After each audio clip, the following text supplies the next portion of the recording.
We've had a really busy first 2 days at the Conference of States Parties here in Tokyo in Japan. We began as Control Arms with a big campaign action yesterday. We stood outside the conference with these posters that are missing persons posters, but instead of people we're showing them millions of weapons that go missing every year because they get diverted. Diversion is one of the topics of this conference, and we wanted to get our points across to delegates about how important it is that governments take action to ensure greater transparency, greater scrutiny of where weapons are being sold, and a much more concerted effort to prevent the millions of weapons that go missing every year and end up in the hands of terrorists and criminals. Then the conference itself started, and we were represented by Shobha Shrestha for Women for Peace and Democracy Nepal, one of our Control Arm members from Asia. Shobha delivered a really powerful speech as part of the opening panel, where she told the stories of survivors from Nepal and Yemen and implored delegates to take action to prevent the terrible human suffering that takes place every day because of the out-of-control arms trade.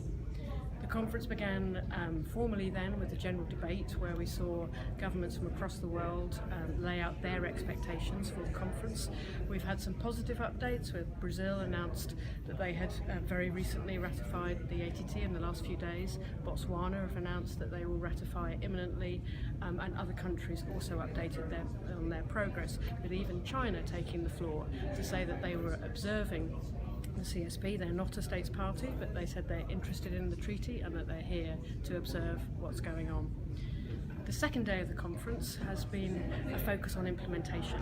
So again, we've been taking the floor to put across our points on how governments must rigorously apply the treaty and how it's its effective implementation that's really going to make a difference on the ground. A plenary in the afternoon tackled the subject of diversion, and we heard from a whole range of interesting presentations from both civil society and governments on measures that are being taken to address diversion around the world. There's been loads of side events as well. We launched as Control Arms our ATT Monitor annual report, which is our monitoring mechanism of the treaty. That was really well attended, a packed out room and lots of questions and discussion.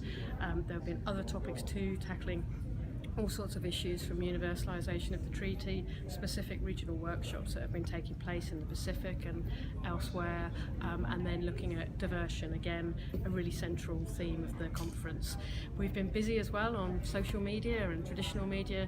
We had a press conference on the first day, and everyone's been busy tweeting. So do find out what's going along, follow along with us, look at the hashtags Arms Treaty and CSP2018 and see what we're up to.